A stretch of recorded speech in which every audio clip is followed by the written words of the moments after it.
এই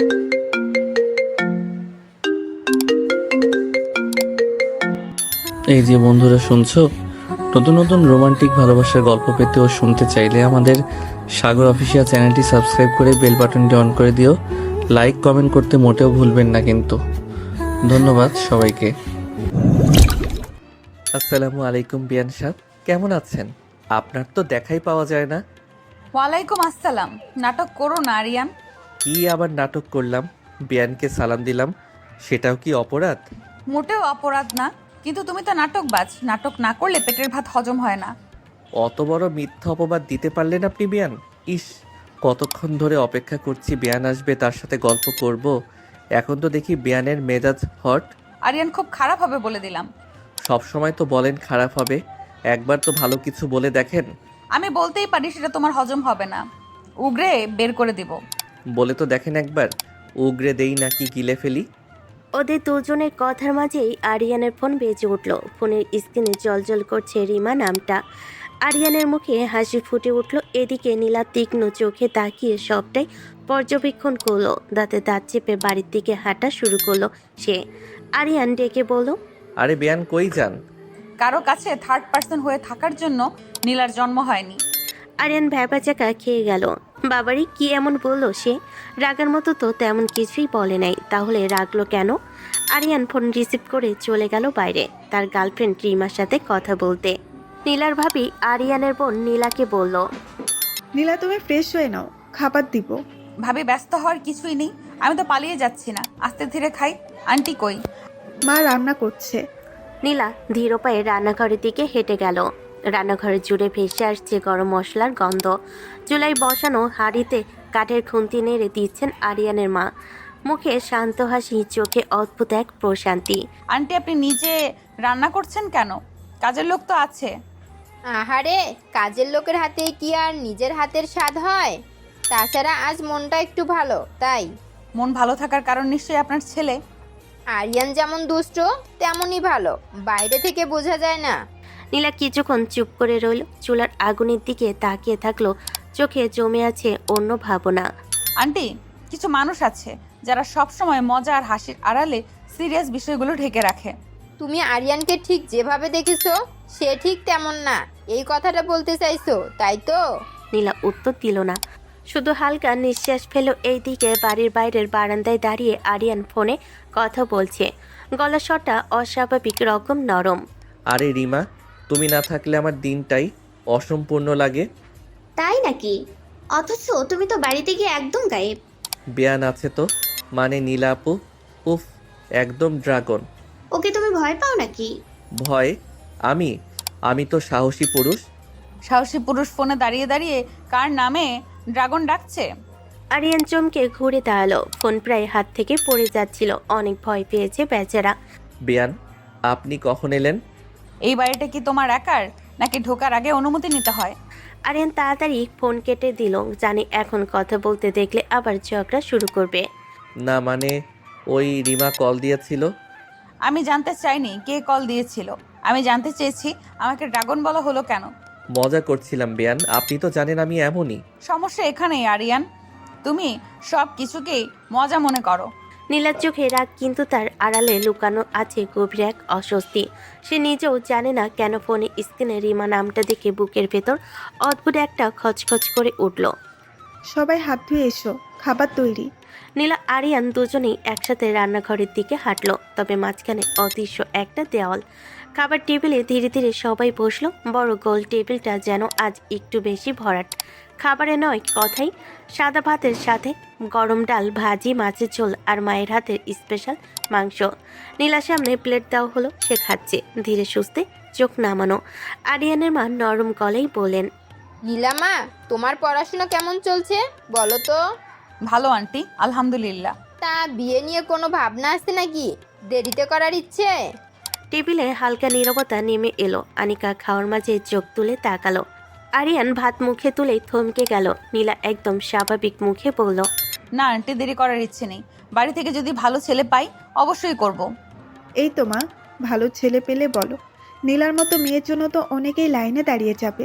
আপু ঠিকই বলেছ, নীলা আপু কিন্তু একদম পারফেক্ট সিনিয়র বউ টাইপ। খাওয়া দাওয়ার সময় কথা কম বলাই ভালো। আরিয়ানের বোন চুপসে গেল। আরিয়ানের মা স্নেহ ভরা গলেই বললেন, নীলাম্মা খুব সুন্দরী, আবার গুণীয়। আল্লাহ চাইলে খুব ভালো ছেলে পাবে। দোয়া করবেন আন্টি। এই কথাগুলোর মাঝেই আরিয়ান চুপচাপ সব শুনছিল। চোখটা একবার নীলার দিকে গেল, একবার প্লেটের দিকে। বুকের ভেতর অদ্ভুত একটা অস্বস্তি জমে উঠল, যেটা নাম সে নিজেও দিতে পারছে না। আরিয়ান হালকা হেসে বলল, বিয়ান ভালো ছেলে বলতে কেমন টাইপ? তোমার মতো না। টেবিলে হালকা হাসি রোল উঠল। আরিয়ানের মুখটা একটু চুপসে গেল। তাই নাকি? আমি তো খুব ভালো ছেলে। ভালো ছেলের সংজ্ঞায় নাটকবাজ থাকা বাধ্যতামূলক না। আহা, তোদের এই ঝগড়াই বাড়ির প্রাণ। নীলা আর কিছু বলল না, কিন্তু তার চোখে এক মুহূর্তের জন্য একটা অদ্ভুত ছায়া ভেসে উঠল। সে জানে না কেন ভালো ছেলে কথাটা শুনলেই তো তার মাথার ভেতর অকারণে একজনের মুখ ভেসে উঠছে, যে মুখটা সে মানতে চায় না। খাবার শেষ, টেবিল গোছানো হচ্ছে।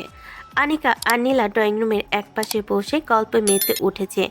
নীলার মুখে এতক্ষণ পর একটা হালকা হাসি, যেটা খুব কম মানুষই দেখতে পায়। তুমি আগের চেয়ে আরো গম্ভীর হয়ে গেছো নীলা।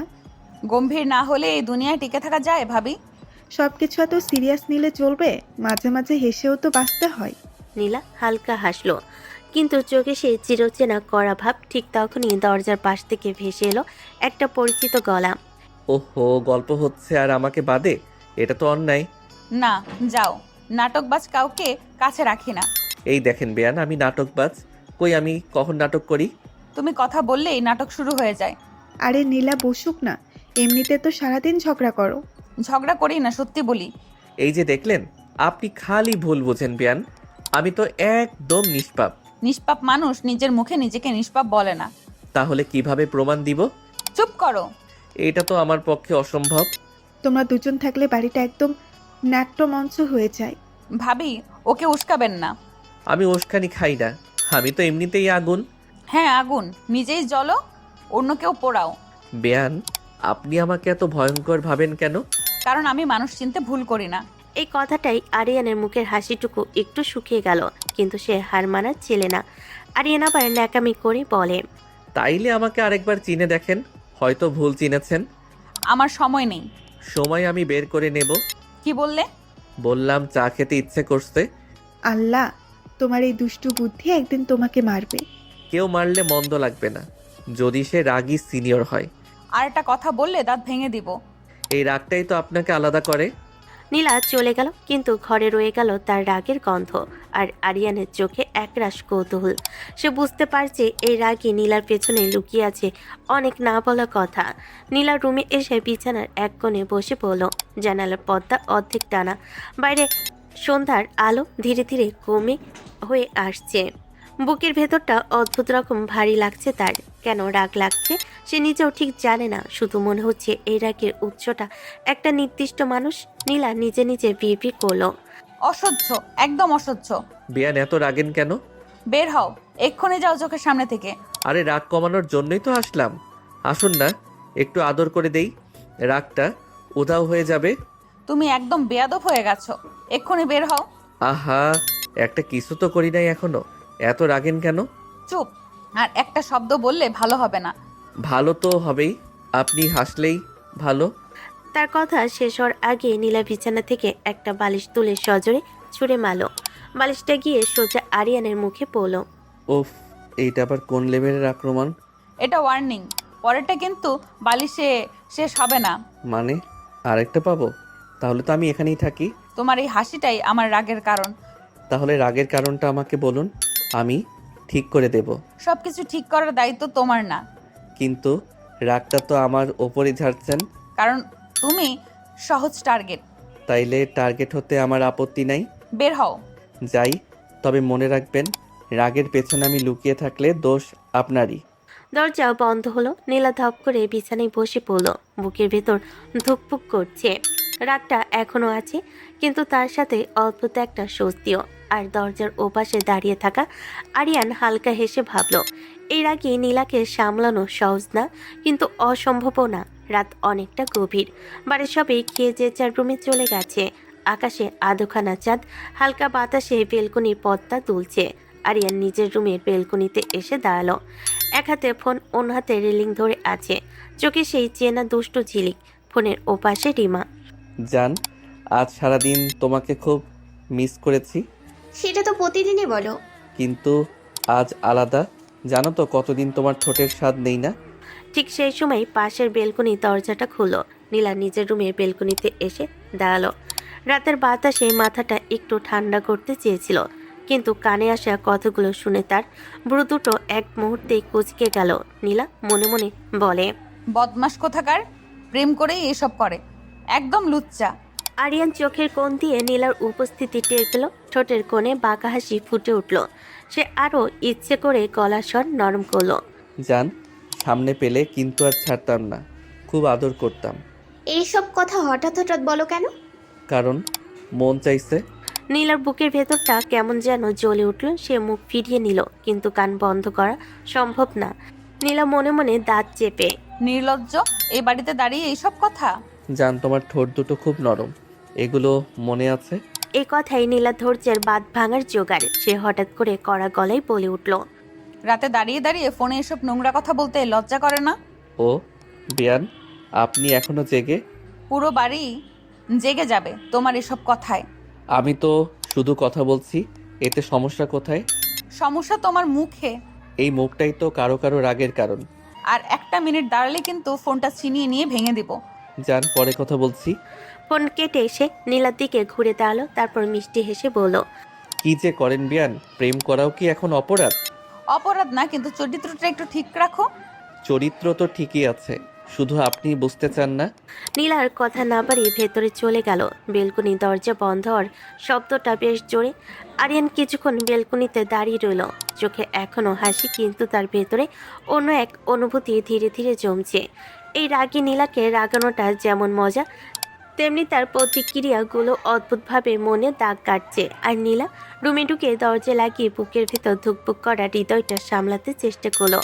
নিজের অজান্তে সে ফিসফিস করে বলল, অসহ্য একটা। রুমে আলো নিভিয়ে নীলা বিছানায় শুয়ে পড়েছে, কিন্তু চোখে ঘুম নেই। বুকের ভেতরটা এখনো অস্থির। ঠিক তখনই ফোনটা কেঁপে উঠল। স্ক্রিনে ভেসে উঠল আরিয়ান। নীলা ভুরকুচকে ফোনটা খুলল। আরিয়ানের মেসেজ। বিয়ান, রাগ করছেন নাকি এখনো? তুমি ঘুমাও, আমার সাথে কথা বলার দরকার নেই। এই রাগটা যদি একটু আদরে গলিয়ে দেই, এই কিসটা যদি আপনার ঠোঁটে করি, দেখবেন কেমন ফিলিং হবে। নীলার চোখ বড় হয়ে গেল। মুহূর্তে রক্ত মাথায় উঠে এলো। নীলার আগে সারা শরীর কাঁপতে শুরু করলো। আসো আমার সাথে, বেয়াদবি করলে খুন করব, সাবধান। বেয়াদবি কই করলাম বিয়ান, আদর তো সবাই করে। সবাই করে মানে? তুমি করতেই পারো, এই যুক্তি কোথা থেকে আসলো? কারণ আপনি রাগ করলে আরো সুন্দর লাগে। তুমি একদম নির্লজ্জ। কাল থেকে আমার সামনে আসবে না। সামনে না আসলে রাগটা দেখব কিভাবে? নীলা বিরক্ত হয়ে ফোনটা উল্টে রাখতে যাবে, ঠিক তখনই শেষ মেসেজটা এলো। রাগী সিনিয়রদের একটা দুষ্টু জুনিয়র থাকা ভালো, না হলে জীবন পাঞ্চে হয়ে যায়। নীলা ফোনটা বালিশের নিচে চাপা দিল। ঠোঁট শক্ত করে চেপে ধরল। রাগ আছে, অপমানও আছে, কিন্তু তার সাথে কোথা থেকে যেন একটা অস্বস্তিকর কাঁপুনিও। নীলা নিজে নিজে বিড়বিড় করে। একদম অসহ্য ছেলে, মাথা নষ্ট করে দেবে। আর অন্যদিকে নিজের রুমে শুয়ে ফোনের স্ক্রিনের দিকে তাকে আরিয়ান মুচকি হেসে ফেলল। আরিয়ান মনে মনে ভাবে, রাগ যত বাড়ে টানও তত গভীর হয়। রাতে নীরবতায় মেসেজের শব্দ থেমে গেল। দুইটা হৃদয়ের অদ্ভুত যুদ্ধ কিন্তু চলতেই থাকলো। সকালের আলো ধীরে ধীরে ঘর জুড়ে ছড়িয়ে পড়েছে। জানালার ফাঁক দিয়ে রোদের চিকচিকানি। নীলা ড্রয়িং রুমের সোফায় বসে আছে। পাশে আনিকা, এক হাতে পেটের ওপর, অন্য হাতে পানির গ্লাস। 8 মাসের গর্ভ নিয়ে চলাফেরা এখন বেশ কষ্টকর। নীলা একটু চিন্তিত গলায় বলল, ভাবি, তুমি বাড়ি যাবে কবে? কেন আমাকে নিয়ে এত টেনশন? একা ভালো লাগে না আমার, তুমি থাকলে ঘরটা একটু শান্ত লাগে। বাবু হয়ে গেলে কিছুদিন পরেই যাব। এখন তো ডাক্তার বারবার আসতে যেতে মানা করেছে। হ্যাঁ, ঠিকই বলেছে, এখন তোমাকে বেশি সাবধানে থাকতে হবে। আনিকা উঠতে চাইলে নীলার সঙ্গে সঙ্গে উঠে দাঁড়ালো। তুমি ওঠো না, কি লাগবে বলো, আমি এনে দেই। আমার ইয়ারফোনটা আরিয়ানের কাছে মনে হয়, একটু এনে দাও তো। আচ্ছা তুমি বসো, বেশি নড়াচড়া করো না। নীলা ধীর পায়ে করিডোর পেরিয়ে আরিয়ানের রুমের দিকে গেল। দরজাটা আধো খোলা। ভিতরে ঢুকতে চোখ পড়ল আরিয়ান গভীর ঘুমে। এক হাত মাথার নিচে, অন্য হাত বিছানার পাশে ঝুলে আছে। মুখটা ঘুমের মধ্যে অস্বাভাবিক শান্ত। নীলা দরজার সামনে দাঁড়িয়ে গেল। এই প্রথম সে আরিয়ানকে এত নিরীহ লাগছে। নীলা মনে মনে বলল, ঘুমালে তো নাটকবাজরা চুপচাপই থাকে, তার চোখ পড়ে বেড সাইড টেবিলের উপর রাখা ইয়ারফোনটার দিকে। ধীরে পা ফেলে এগুতে গিয়ে হঠাৎ আরিয়ান নড়েচড়ে উঠল। নীলা থমকে গেল, শ্বাসটাও যেন আটকে রইল। আরিয়ান আধো ঘুমে বিড়বিড় করে, বিয়ান, রাগ কইরেন না। এই ছেলের স্বপ্নেও কি আমার নাম বলে? আরিয়ান আবার ঘুমের ভেতর ডুবে গেল। নীলা ধীরে ধীরে ইয়ারফোনটা তুলে নিল। একবার আরিয়ানের মুখের দিকে তাকালো। মনে হলো এই ছেলেটাকে রাগ করা যত সহজ, উপেক্ষা করা তত কঠিন। নীলা নিঃশব্দে রুম থেকে বেরিয়ে দরজাটা আলতো করে লাগিয়ে দিল।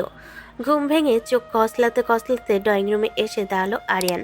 চুল এলোমেলো, মুখে সেই চেনা ন্যাকা ভাব। হঠাৎ চোখ পড়ল আনিকা বসে আছে। আপু, আমার ইয়ারফোন কোথায়? দরকার ছিল তাই এনেছিলাম। দেখো, নীলার কাছেই আছে। ওই এনেছিল তোমার রুম থেকে। ও তাই নাকি? আনিকা কিছু বলার আগেই আরিয়ান হনহন করে নীলার রুমের দিকে হাঁটা দিল। নীলা তখন নিজের রুমে আলমারি গোছাচ্ছে। হঠাৎ দরজার সামনে ছায়া পড়তে ঘুরে তাকালো। আরিয়ান দরজায় হেলান দিয়ে কৃত্রিম কষ্টের গলায় বলল, ছি বিয়ান, ছি। কি হয়েছে? এইভাবে কথা বলছো কেন? আমি ভাবতেই পারিনি আপনি এমন করবেন। আমার ঘুমের সুযোগ নিয়ে রুমে ঢুকে আমার ইজ্জত হরণ করলেন। কি যাতা বলছো তুমি?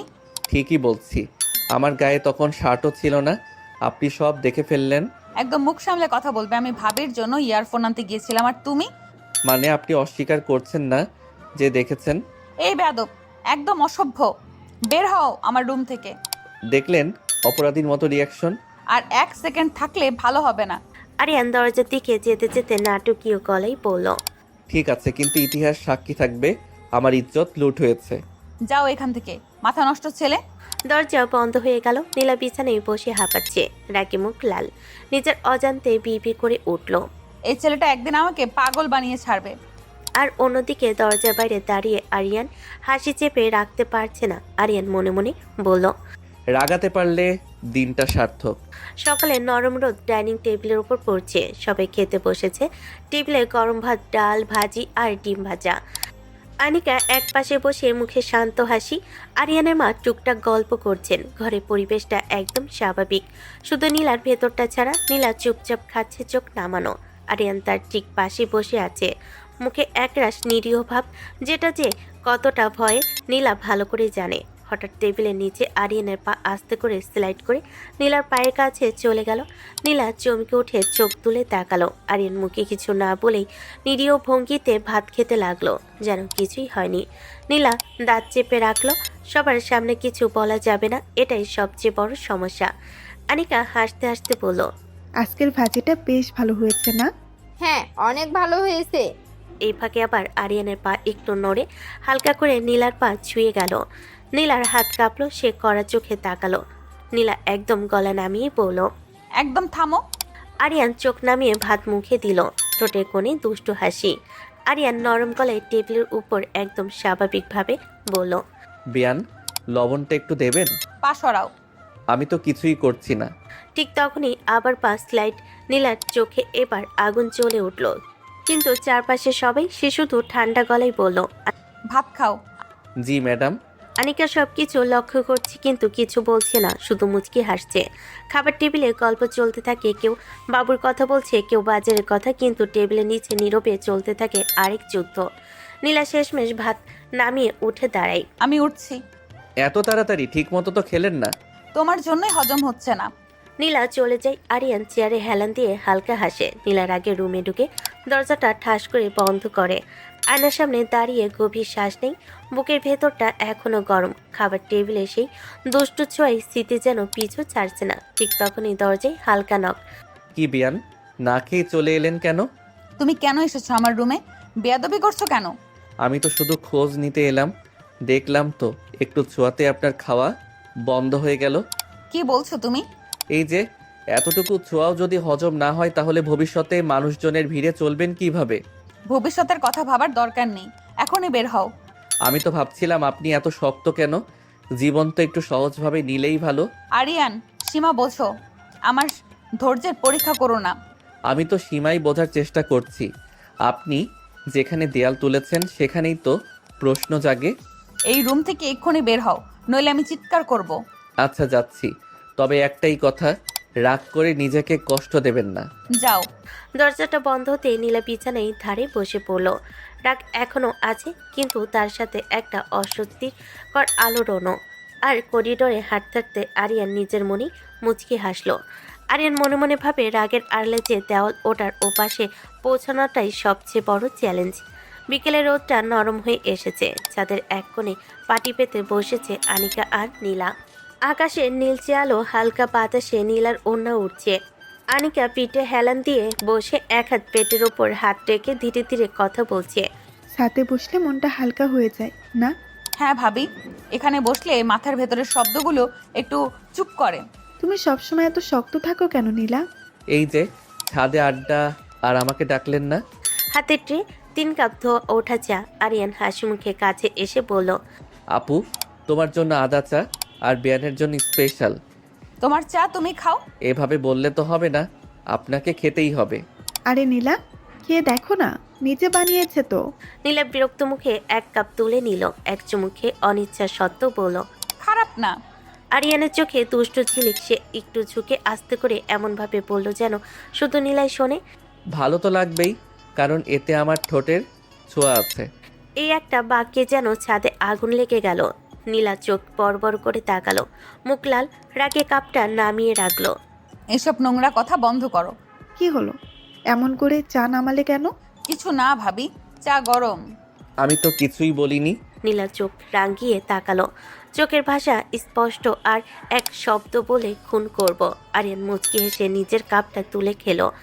আনিকা কিছু বুঝতে না পারলেও বাতাসে টান টান একটা অস্বস্তি টের পেল। আর নীলা তার বুকের ভেতর রাগের আগুন, কিন্তু সেই আগুনের নিচে কোথা থেকে যেন এক অদ্ভুত কাঁপুনিও জন্ম নিচ্ছে। নীলা মনে মনে বলে, এই ছেলেটা একদিন আমার ধৈর্য শেষ করে দেবে। রাগটা যত বাড়ে আমার জয় তত কাছে আসে। বিকেলে ছাদের চায়ের কাপে ধোয়া মিলিয়ে গেলেও দুজনের মাঝে জমে থাকলো নিভিতে না চাওয়া এক অদ্ভুত আগুন। ছাদের বাতাসটাও তখন নরম। বিকেলে রোদ গড়িয়ে পড়েছে চারপাশে। হালকা সোনালি আলোয় ছাদটা যেন একটু শান্ত, একটু ঘরোয়া। আনিকা চলে যাওয়ার পর মুহূর্তেই পরিবেশটা বদলে গেল। নীলা চেয়ারে পিঠে হেলান দিয়ে আকাশের দিকে তাকিয়ে রইল। চোখে মুখে একটা জেদ করে ধরা নির্লিপ্ত ভাব। কিন্তু আরিয়ান ঠিকই বুঝতে পারছে এই নির্লিপ্ততার ভেতর কতটা অস্বস্তি জমে আছে। আরিয়ান ধীরে ধীরে সামনে এসে দাঁড়ালো, গলে সেই চিরচেনা দুষ্টু সুর। সব সময় পালাতে চান কেন বিয়ান? পালাবো কেন? তুমি কি বাঘ না ভাল্লুক? আরিয়ান হালকা এসে মাথা কাত করলো। চোখে মুখে এমন এক ভাব যেন ইচ্ছে করে নীলার রাগে ঘি ঢালছে। মনে হয় তার থেকেও ভয়ঙ্কর কিছু। ছোঁয়ার আগেই তো পালান। ভয়ঙ্কর তুমি না, তোমার মুখটাই ভয়ঙ্কর। এইসব আজে বাজে কথা বলার সাহস পাও কোথা থেকে? আরিয়ান ছাদের রেলিংয়ে হেলান দিয়ে দাঁড়ালো, কণ্ঠটা একটু নিচু করলো, কিন্তু দুষ্টুমি কমলো না। সাহস পাই কারণ আপনি রেগে যান। আপনার রাগটা আলাদা। আমার রাগ নিয়ে গবেষণা করতে বলেছে কে? নিজের সীমা বুঝে কথা বলো আরিয়ান। আরিয়ান এক কদম এগোলো, খুব কাছে নয়, কিন্তু এতটাই যে নীলার বুকের ভেতরটা অকারণে শক্ত হয়ে উঠল। সীমা বুঝি বলেই তো কথা বলি বিয়ান, না বুঝলে তো আরও এগোতাম। একদম চুপ। আর একবার এই ধরনের কথা বললে কিন্তু খুন করবেন।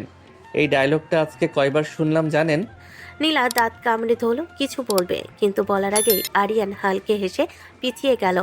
আচ্ছা আচ্ছা, রাগ করবেন না। আপনার রাগে বাড়ির তাপমাত্রা বেড়ে যায়, তুমি একটা অসহ্য মানুষ। কিন্তু আপনি তবুও আমাকে সহ্য করেন। নীলা তাকালো না, কিন্তু তার ঠোঁটের কোণে একটা অদ্ভুত টান পড়ল। রাগের না, অজান্তেই ধরা পড়া অস্বস্তির সে নিজেও বুঝল না। ছাদের উপর আবার নীরবতা নামলো, কিন্তু সেই নীরবতার ভেতরও রয়ে গেল আরিয়ানের দুষ্টু উপস্থিতি আর নীলার অস্বীকার করা অস্থিরতা, যেটা সে যতই লুকাতে চাই ততই ধরা পড়ে যাচ্ছে। ছাদের নরম বিকেলটা হঠাৎ করে ভারী হয়ে উঠল। নীলা উঠে দাঁড়িয়ে চলে যেতে নিল, চোখে মুখে স্পষ্ট বিরক্তি, যেন আর এক সেকেন্ডও এখানে থাকতে চায় না। ঠিক তখনই আরিয়ান হঠাৎ তার হাতটা ধরে টান দিল। নীলা সামনে নেওয়ার আগে সে আরিয়ানের খুব কাছে এসে পড়ল। মুহূর্তের ভেতর দূরত্বটা শূন্য হয়ে গেল। আরিয়ান নীলার কাঁধের কাছে ঝুঁকে পড়ল, গলায় মুখ নামিয়ে হালকা করে চুমু দিল। নীলা চমকে উঠল। এই কি করছো তুমি? ঠিকই করছে, এত রাগ করেন কেন? চুপচাপ দাঁড়িয়ে থাকুন। ছাড়ো, কেউ দেখবে। দেখুক, তাতে কি হয়েছে? সে আবার এক ঝটকায় নীলার গালে ঠোঁট ছুঁয়ে দিল। এইটুকু সময় কিন্তু নীলার কাছে সেটা যেন আগুনের মতো। নীলার সব রাগ একসাথে বিস্ফোরিত হলো। তোমার শখ কত? সে জোরে আরিয়ানকে ধাক্কা দিল। আরিয়ান এক কদম পিছিয়ে গেল, আর সেই সুযোগে নীলা আর এক সেকেন্ডও না দাঁড়িয়ে সোজা নিচের দিকে ছুটে গেল। রুমের দরজাটা বন্ধ হওয়ার শব্দের ছাদে নীরবতা কেঁপে উঠল। আরিয়ান কিছুক্ষণ সেখানেই দাঁড়িয়ে রইল, ঠোঁটে সেই দুষ্টু হাসি, চোখে অদ্ভুত এক তৃপ্তি। রাগ যতই করুন, পালালেই তো প্রমাণ হয় অনুভূতিটা আছে। ভেতরের রুমে নীলা দরজায় হেলান দিয়ে দাঁড়িয়ে পড়ল। বুকের ভেতরটা অদ্ভুতভাবে ধরপড় করছে, রাগে লজ্জে নাকি অস্বীকার করতে চাওয়া কোনো অজানা অনুভূতিতে। সে নিজেও ঠিক বুঝে উঠতে পারল না। একটাই কথা মনে ঘুরছে, এই মানুষটা ভয়ঙ্কর, আর তার থেকেও ভয়ঙ্কর নিজেরই অস্থিরতা। রাতের ঘুমের আগে নরম আলো রুমে ছড়িয়ে পড়েছে। নীলা ফ্রেশ হয়ে নাইট ড্রেস পরে রুমের দিকে এলো। হালকা চুল খোলা, চোখে ক্লান্তি, মুখে কিছুটা শান্তি। রুমের দরজা ধীরে ধীরে খুলতে চোখে পড়ল আরিয়ান রুমে। নীলা ধীরে ধীরে ভেতরে ঢুকলো। ঠিক তখনই চোখ পড়ল দরজাটা বন্ধ। নীলা ভেতরে এসে বলল, আরিয়ানে কেমন ব্যবহার? সবাই দেখলে কি ভাববে? অন্য কিছু মনে করবে। কি আর মনে করবে? ভাববে আমরা রোম্যান্স করছি। তো ঠিকই তো ভাববে, আমরা তো এখন রোম্যান্সই করব। নীলা চোখ বড় করে তাকালো, রাগ আর লজ্জা একসাথে। নীলা রেগে গিয়ে বলল, কি যাতা বলছো? সব সময় এমনই বলো? কি যাতা বললাম? বিয়ার সম্পর্ক তো খুব গভীর, এত রাগ করেন কেন? গভীর সম্পর্ক তোমার এই দুষ্টুমি ছাড়া আর কিছু বোঝায়? দুষ্টুমি তো সম্পর্কের মশলা, না হলে মজা কোথায়? আপনার রাগ যতই বাড়ুক, আমার ধৈর্য সেটা আরও পরীক্ষা করবে। এইভাবে সাহস থাকলে আমি একদিন কঠিন রাগ দেখাবো, মনে রেখো। আমি সেই অপেক্ষায় থাকব। রাগ যতই বাড়ুক, আমি মনে করি এটা আমাদের সম্পর্ককে আরও গভীর করবে। রুমের ভেতর বাতিটা মৃদু আলো ছড়াচ্ছে। নীলার বুক ধুকপুক করছে, রাগে, অস্বস্তিতে আর অজানা এক আশঙ্কা। সে শক্ত করে বলল, এখনই যাও, আর এক মুহূর্তও না। এত রাগ করলে কিভাবে চলে? একটু শান্ত হন। নীলা কিছু বলার আগেই আরিয়ান কাছে এসে খুব অল্প সময়ের জন্য হালকা করে ঠোঁটে চুমু খেলো। নীলা চোখ বড় বড় করে তাকালো, রসগোল্লার মতো গোল। নেশা করছো নাকি আরিয়ান? এসব কি বলছো, কি করছো? ঠিকই বলছি। আজকে আমি এখানেই থাকবো। একদম না, আর এক কদম এগোলে চিৎকার করব। করুণ চিৎকার, কিন্তু ভয় পাওয়ার কিছু নেই। আমি আপনার ভয়কে অসম্মান করি না। রুমে নীরবতা নেমে এলো। আরিয়ান এক পা পেছালো, দরজার দিকে তাকিয়ে বলল, আজকের জন্য এখানেই থামি বিয়ান। রাগটা রাখুন, আমি পরে আবার আসবো। নীলা নিঃশ্বাস ছাড়লো, চোখে এখনো রাগ, কিন্তু বুকের ভেতর কাঁপুনিটা ধীরে কমছে। মনে রেখো, আমার সীমা আছে। সেই সীমাটাই তো আপনাকে আলাদা করে তোলে। দরজাটা বন্ধ হলো। রুমে একা দাঁড়িয়ে রইল নীলা, রাগ, লজ্জা আর অস্বীকার করা অনুভূতির মাঝখানে। পরের দিন সকালটা নীলার জন্য অদ্ভুত ভারী লাগছিল। সারাটা রাত ঠিক মতো ঘুম হয়নি, চোখের নিচে ছায়া, মুখে চাপা অস্বস্তি। সে চুপচাপ অনেকের পাশে গিয়ে বসলো। ভাবি, আমি আজ বাড়ি যাব। এ কি কথা? একদিনও হলো না আর বাড়ি যাবে? না না, কিছুতেই না। বাড়ি যাওয়ার এখনো অনেক দেরি আছে। ভালো লাগছে না ভাবি, মনটা খুব ভারী। মন খারাপ তো সবারই হয়, তাই বলে পাঠিয়ে গেলে চলে? একটু বাইরে ঘুরে এলে দেখবে মনটা হালকা হয়ে যাবে। না ভাবি, আমার কোথাও যেতে ইচ্ছে করছে না। একদম না, আজ তুমি ঘুরবে, এটাই ফাইনাল। ঘুরলে মন ভালো হয়, বিশ্বাস করো। কিন্তু ভাবি। কোনো কিন্তু না। আরিয়ানকে বলবো তোমাকে একটু বাইরে নিয়ে যাবে, হাওয়া বদলাবে, মনও বদলাবে। নীলার মুখে কিছু না বলেও ভেতরে ভেতরে অস্বস্তিতে ছটফট করতে লাগলো। তার মনটা যেন দুভাগে ভাগ হয়ে গেছে, একদিকে বাড়ির টান, আরেকদিকে অদ্ভুত পরিস্থিতি থেকে পালানোর ইচ্ছে। কিন্তু আনিকার চোখের আদর আর বিশ্বাসের কাছে নীলার আর জেদ চলে না। নীলা ধীরে বলে উঠল, দেখি ভাবি, যদি ভালো লাগে। এই তো, দেখবে মনটা ঠিক হয়ে যাবে। বিকেলে নরম রোদ্দুরের ওঠানে এসে পড়েছে। আরিয়ান ঘড়ির দিকে তাকিয়ে জুতা পরছে। বাইরে যাওয়ার প্রস্তুতি প্রায় শেষ। ঠিক তখনই পেছন থেকে আনিকার কণ্ঠ, এই আরিয়ান, শোনো তো। জি আপু। আনিকা নীলার দিকে একবার তাকিয়ে নরম গলায় বলল, নীলাকে একটু বাইরে ঘুরিয়ে আনো তো, ওর মনটা ভালো নেই আজ। উনি কি আমার সাথে যাবেন নাকি? এই কথাটার সঙ্গে সঙ্গে নীলা চোখ তুলে তাকালো। চাউনিতে বিরক্তি, আবার অজান্তে একটু অস্বস্তিও। আরে যাবে না কেন? ঘুরে আসলে মন ভালো হবে, তুই নিয়ে যা। ভাবি আমি। কোনো না নেই, একটু ঘুরে আসা কোনো অপরাধ না। চলুন বিয়ান, আমি কিন্তু খুব ভদ্র ড্রাইভার আজ। বেশি কথা বলবে না, এই শর্তে যাব। আচ্ছা ম্যাডাম, আজ আমি একদম শান্ত। আনিকা সন্তুষ্ট হাসি হাসলো। তার চোখে শুধু দুজনে মন ভালো হওয়ার আশা, কিন্তু নীলার বুকের ভেতর অদ্ভুত একটা দুশ্চিন্তা। গাড়ি থেমে গেল শহরের এক সুন্দর পার্কের সামনে। চারপাশে সবুজ গাছ, রঙিন ফুল, বিকেলের নরম আলো, হালকা বাতাসে গাছের পাতাগুলো মৃদু শব্দ তুলছে। জায়গাটা দেখে বোঝা যায় মন ভালো করার জন্য এর চেয়ে ভালো জায়গা হয় না। নীলা গাড়ি থেকে নেমে চারপাশে তাকালো। জায়গাটা সত্যি সুন্দর, কিন্তু মুখে সেটা প্রকাশ পেল না। আরিয়ান দুহাতে পকেটে ঢুকিয়ে হাসতে হাসতে বলল, কেমন লাগছে বেয়ান? প্রকৃতি, সবুজ, বিকেল, প্রেমের ফিলিং আসছে নাকি? বেশি বকবক না করে চলে যাও এখান থেকে। আমি এখানে আসতেই বলিনি। বাবা, আমার সাথে এসে আমাকেই তাড়াচ্ছেন? এটা তো একদম ঠিক না। তোমার এই নাটকই আমার মাথা খারাপ করে দেয়। নাটক না করলে আপনি হাসবেন কবে? দেখুন তো, আপনার মুখটা সারাক্ষণ এমন শক্ত করে রাখলে ভেঙে যাবে। আমার মুখ কেমন থাকবে সেটা আমার ব্যাপার, তুমি শুধু চুপ করে হাঁটো। নীলার গলায় রাগ থাকলো, তার চোখের কোণে অজান্তেই পার্কের সৌন্দর্য ধরা পড়ছে। আরিয়ান সেটা বুঝতে পেরে একটু দুষ্টু স্বরে বলল, দেখুন, মনটা একটু হালকা হয়েছে, না মানলেও হয়েছে। নীলা তাকিয়ে থাকলো সামনের পথের দিকে, কিন্তু কিছু বলল না। বুকের ভেতর জমে থাকা অস্থিরতা আস্তে আস্তে যেন ওই সবুজ বিকেলের ভেতর অল্প অল্প করে গলে যেতে লাগলো। পার্কের পথ ধরে নীলা আর আরিয়ান পাশাপাশি হাঁটছে। চারপাশে সবুজ বিকেলের আলো নরম হয়ে এসেছে। নীলা চুপচাপ সামনে তাকিয়ে হাঁটছে, আর আরিয়ান মাঝে মাঝে কথা বলার সুযোগ খুঁজছে। হঠাৎই পেছন থেকে এক পরিচিত কণ্ঠ। জান, কথাটা শুনেই আরিয়ান থমকে গেল। কিছু বোঝার আগে রিমা এসে আরিয়ানের গলা জড়িয়ে ধরল। আচমকা স্পর্শে আরিয়ান হতভম্ব, নীলার চোখও বিস্ময়ে বড় হয়ে গেল। রিমা হাসি মুখে বলল, কই থাকো তুমি? কত ফোন দিলাম, পাওয়া যায় না কেন? তোমার কাছেই তো আছি সোনা। এই কথাটা নীলার কানে যেন আগুনের মতো লাগলো। চোখের ভেতর জমে উঠল তীব্র রাগ। এই তো সেই নাটক, যেটা সে সহ্য করতে পারে না। নীলার ঠোঁট চেপে দাঁড়িয়ে থাকলো। রিমা এবার নীলার দিকে তাকিয়ে কৌতূহলী ভঙ্গিতে বলল, ও, আপনি কে? আমি কে সেটা জানার আপনার কি খুব দরকার? রিমা, উনি। থাক, পরিচয় দিতে হবে না। নীলা আর এক মুহূর্ত দাঁড়ালো না। তীব্র রাগ আর অপমানের অনুভূতি নিয়ে সে ঘুরে হেঁটে যেতে শুরু করলো। আরিয়ান পেছন থেকে ডাকলো, বেয়ান শোনেন তো। পার্কের পথ ধরে দ্রুত পা ফেলতে লাগলো সে।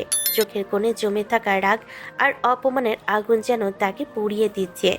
আরিয়ান পেছন থেকে আবারও ডাকলো, বেয়ান শুনুন তো। নীলা শুনল না। কথা নয়, ব্যাখ্যা নয়, কিছুই না। সে শুধু রাগে চলে যেতে লাগলো। আরিয়ান একরাশ বিরক্তি আর দুশ্চিন্তা নিয়ে পেছনে থেকেই তাকিয়ে রইল। তারপর রিমার দিকে ঘুরে দাঁড়িয়ে গম্ভীর গলায় বলল, তোমার সাথে পরে কথা বলবো রিমা, আমি এখন যাই, না হলে বাড়িতে গিয়ে সব বলে দিবে। কে উনি? এভাবে হঠাৎ রেগে চলে গেলেন কেন? আরে আমি যে রাগী বেয়ানের কথা বলেছিলাম না, উনি সেই। ও, সেই বেয়ান? মানে যাকে নিয়ে তুমি সব সময় অভিযোগ করো? হ্যাঁ, সেই ভয়ঙ্কর মানুষটাই রাগ করলে কারো কথা শোনে না। রিমা আর কিছু বলল না, কিন্তু তার চোখে সন্দেহের ছায়া স্পষ্ট। আরিয়ান দ্রুত পা বাড়ালো নীলার দিকে, কারণ সে জানে এই রাগটা যদি এখন না থামানো যায় তাহলে সামনে ঝড় অপেক্ষা করছে। রাগে রাগে হাঁটতে হাঁটতে নীলা পার্কের এক নির্জন পাশে এসে দাঁড়ালো। চারপাশে গাছপালা, মানুষের আনাগোনা নেই বলেই চলে। বুকের ভেতর জমে থাকা ক্ষোভটা যেন পা টেনে টেনে নিয়ে এসেছে এখানে। হঠাৎ পেছন থেকে দ্রুত পায়ের শব্দ। আরিয়ান দৌড়ে এসে নীলার হাতটা ধরতেই নীলা ছট করে থেমে গেল। ছাড়ো আরিয়ান। আরিয়ান সঙ্গে সঙ্গে চারপাশে তাকালো, কেউ নেই। সে হাতটা ছেড়ে দিয়ে এক পা পেছালো। গলা নরম রাখার চেষ্টা করে বলল, ঠিক আছে, শান্ত হন, কথা বলি একটু। কথা বলার কিছুই নেই। এত রাখছেন কেন বলুন তো? জেলাস লাগছে নাকি? তুমি আমার কে যে জেলাস হব? আমি আপনার কে সেটা তো আপনারই ভালো জানার কথা। নীলা সরে যেতে নিল। আরিয়ান আর এগোলো না, শুধু কথাটাই আটকালো। দাঁড়ান, আপনার চোখে জেলাসি দেখা যাচ্ছে, এমন কেন হচ্ছে ম্যাডাম? এমন তো হওয়ার কথা না, তাই না? নীলা থেমে গেল। এক সেকেন্ডে নীরবতা, যেখানে রাগের আড়ালে লুকানো অস্বস্তি ধরা পড়ে গেল। নীলা ঠান্ডা গলায় বলল, তুমি ভুল দেখছো, আমি কাউকে নিয়ে কিছুই ফিল করি না। ভুল হলে সময় ঠিক করে দেবে, আজ না হোক কাল। নীলা আর কথা বাড়ালো না, চুপচাপ পথ বদলে হাঁটা শুরু করলো। আরিয়ান দাঁড়িয়ে রইল। তার চোখে তখনও একটাই প্রশ্ন ঘুরছে, এই রাগটা কি সত্যি রাগ নাকি অস্বীকার করা কোনো অনুভূতি? গাড়িটা নীরবে এগোচ্ছে। বাইরে আলো ভেতরে ঢুকে নীলার চোখে পড়ে যাচ্ছে, কিন্তু সে তাকিয়ে আছে জানালার বাইরে। বুকের ভেতরটা অদ্ভুত অস্থির। ঠিক তখনই আরিয়ানের ফোনটা বেজে উঠল। স্ক্রিনে নামটা দেখে নীলার চোয়াল শক্ত হয়ে গেল। রিমা। আরিয়ান ফোন রিসিভ করলো। গলায় ইচ্ছে করেই একটু বাড়তে ন্যাকামি করে বলল, ইস জান, আজ তোমাকে সামনে পেয়েও কিস করতে পারলাম না, কেমন যেন লাগছে আমার। নীলার ভেতরে আগুন জ্বলে উঠল। এই কথাগুলো যেন ইচ্ছে করেই বলা, কিন্তু সে সেটাও বুঝতে পারছে না, নাকি বুঝেও মানতে পারছে না। আরিয়ান গাড়ির স্টিয়ারিং সামনে রেখে বলল, সোনা, তোমার ঠোঁটের মিষ্টি ছোঁয়া পেতে আমার ঠোঁট চুলকাচ্ছে। এই কথাটা নীলার সহ্যের সীমা ছুঁয়ে ফেলল। রাগ, অপমান আর অস্বীকার করা টান সব একসাথে মাথার উপর উঠে গেল। হঠাৎ নীলা আর এক মুহূর্ত অপেক্ষা করলো না। সে ঝুঁকে এসে আরিয়ানের মুখের খুব কাছে চলে এলো। চুপ করো। কথাটা বলেই এক মুহূর্তে দ্বিধা, তারপর নীলা নিজেই আরিয়ানের ঠোঁটে কিস করতে লাগলো। গাড়ির ভেতর যেন সময় থমকে গেল। আরিয়ান অবাক, কিন্তু পরের সেকেন্ডে ফোনটা কেটে দিল। আরিয়ানের চোখে বিস্ময়, ঠোঁট দমিয়ে রাখা হাসি। মনে মনে সে হেসে উঠল, সে তো এটাই চাইছিল। আরিয়ান নরম গলায় বলল, এখনো বলবেন জেলাস না? নীলা হঠাৎ বুঝে গেল সে কি করে ফেলেছে। সে তাড়াতাড়ি করে সরে গিয়ে মুখ ফিরিয়ে নিল। একদম বাজে মানুষ তুমি, ইচ্ছে করেই আমাকে রাগাও। হয়তো, কিন্তু আপনার এই রাগটাই তো আমাকে সবচেয়ে বেশি টানে। গাড়িটা হঠাৎ একপাশে থেমে গেল। চারপাশে নরম সন্ধ্যার আলো, রাস্তা প্রায় ফাঁকা। নীলার বুকের ভেতর তখনও ধুকপুক করছে রাগ আর অস্বস্তির মিশ্রণে। আরিয়ান শান্তভাবে বলে, একটু থামি। কি করছো? কথা বলবেন না, শুধু অনুভব করুন। নীলা কিছু বলল না। এই প্রথম তার ভেতরের রাগটা আর আগের মতো ধারালো রইল না। আরিয়ান ধীরে কাছে এলো, খুব আলতো করে নীলার ঠোঁটে চুমু খেলো। কোনো তাড়াহুড়ো নেই, কোনো জোর নেই, শুধু নীরব সম্মতি আর জমে থাকা অনুভূতির প্রকাশ। নীলা আর পিছিয়ে গেল না। সে নিজেই আরিয়ানের গলা ধরে একটু কাছে টেনে নিল। সবসময় এতটা দুষ্টুমি করো কেন? কারণ আপনি রাগ করলে আরো আপন লাগে। নীলা কিছু বলল না, শুধু চোখ বন্ধ করলো এক মুহূর্তের জন্য। কিন্তু আরিয়ান থামলো না। সে আবার নীলাকে কাছে টেনে নিল, তারপর নীলার ঠোঁটে ঠোঁট ডুবিয়ে কিস করতে লাগলো। নীলা চোখ বন্ধ করে নিল। আরিয়ান নীলার জামার ভিতরে হাত দিয়ে কোমর চেপে ধরলো। নীলা মৃদু কেঁপে উঠল। আরিয়ান পাগলের মতো কিস করতে লাগলো। কিস করতে করতে নীলাকে শুয়ে দিল, তারপর তার উপরে উঠে নিজের মতো করে সবটা করতে লাগলো। নীলা হতভম্ব হয়ে গেল। এই ছেলেকে এখন না আটকালে বড় কিছু করে ফেলবে। আরিয়ান ওঠো, কি করছো তুমি? নিজের মধ্যে নেই। প্লিজ শোনা একবার। আরিয়ান তুমি ভুল করছো। আরিয়ান নীলার ঠোঁটে আবার কিস করলো। গলায় নাক ডুবিয়ে শব্দ করে চুমু খেয়ে বলল, কোনো ভুল করছি না সোনা, প্লিজ একটু আদর করতে চাই। আরিয়ান বোঝার চেষ্টা করো একটু। না সোনা, তোমাকে চাই এখনই, প্লিজ, আটকাবে না। আরিয়ান আবারও নীলার ঠোঁটে কিস করতে লাগলো। নীলা আটকাতে পারল না। আরিয়ান গাড়ির ভিতরেই ডুবে গেল নীলার মাঝে। নীলা বেচারি আটকাতে পারল না উত্তেজিত আরিয়ানকে। এখন সে উন্মাদ কারোর ক্ষমতা নাই তাকে আটকানোর। আরিয়ান আদরে আদরে ভরিয়ে দিতে লাগলো নীলাকে। গাড়ির ভেতর কিছুক্ষণ নীরবতা, ইঞ্জিন বন্ধ, বাইরের মিলান আলো। নীলা জানালার দিকে তাকিয়ে আছে, চোখ ভেজা, বুক ভারী। হঠাৎই সে ভেঙে পড়ল। এটা তুমি কি করলে আরিয়ান? তোমার তো গার্লফ্রেন্ড আছে, তুমি কিভাবে কিভাবে আমাকে আমার এত কাছে এলে? আরিয়ান চুপ করে রইল কয়েক সেকেন্ড, তারপর মাথা নিচু করে ধীরে বলল, আমি বুঝতে পারি নাই এতটা কাছাকাছি চলে আসবো, নিজেকে সামলাতে পারি নাই নীলা। এবার আমি কি করব? আরিয়ান তুমি তো সব শেষ করে দিলে। আরিয়ান আমি মুখ দেখাবো কিভাবে? তার কান্নায় গাড়ির ভেতরটা ভারী হয়ে উঠল। আরিয়ান এক পা এগিয়ে এসে নরম গলায় বলল, এভাবে বলবেন না, কোনো পাপ তো করি নাই, এত চিন্তা করছেন কেন? পাপ না হলে কি, মানুষ কি বলবে ভাবো? তোমার তো একটা জীবন আছে, আর আমার? আমি দায় এড়াচ্ছি না, ভুল হলে আমার, কিন্তু আপনি একা নন, এই কথাটা বিশ্বাস করুন। নীলা আর কথা বলল না, চুপচাপ চোখ মুছল। গাড়ির ভেতর নেমে এলো এক অস্বস্তিকর নীরবতা, যেখানে সিদ্ধান্তের ভার দুজনের বুকে সমানভাবে চেপে বসেছে। সন্ধ্যার অন্ধকার নেমে এসেছে। গাড়ির হেডলাইট নিভে যেতেই বাড়ির উঠোনে ঢুকলো ওরা। বাইরে থেকে সব স্বাভাবিক মনে হলো, ভেতরে ভেতরে দুজনের মনই অস্থির। আনিকা দরজার কাছে দাঁড়িয়েছিল, ওদের দেখে প্রশ্ন ছুড়ে দিল, কিরে, এত দেরি হলো কেন? আপু একটু কাজ ছিল তাই দেরি হয়ে গেল। আনিকা আর কিছু বলল না, কিন্তু এবার নীলার দিকে তাকাতেই ভুরু কুঁচকে গেল। নীলা, তোমাকে এমন লাগছে কেন? মুখটা ফ্যাকাশে হয়ে আছে। তেমন কিছু না ভাবি, বাইরে অনেকক্ষণ ছিলাম তো, ভালো লাগছে না একটু। তার কণ্ঠে কোনো নাটক নেই, আছে শুধু ক্লান্তি আর চাপা ভাঙ্গন। আনিকা মমতার গলায় বলল, তাই নাকি? যাও, গোসল করে ফ্রেশ হয়ে নাও, ক্লান্ত লাগছে দেখছি। নীলা হালকা মাথা নেড়ে ধীরে ধীরে ভেতরের দিকে হাঁটা দিল। পিঠটা সোজা রাখার চেষ্টা করছে, কিন্তু বুকের ভেতরটা ভেঙে পড়ছে।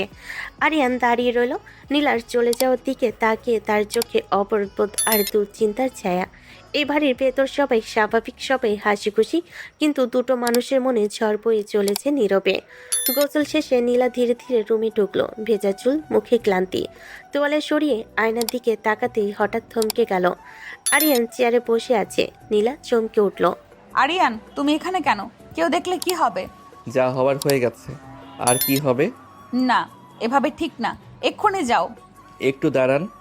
নীলা কিছু বোঝার আগেই আরিয়ান খুব আলতো করে তাকে জড়িয়ে ধরল।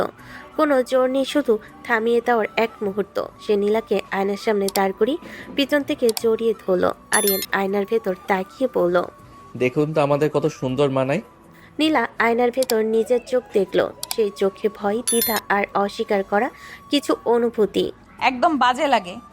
না, একদম বাজে লাগে না, খুব সুন্দর কাপড় লাগে। নীলা ধীরে আরিয়ানের হাত ছড়িয়ে সামনে একবার এগিয়ে গেল।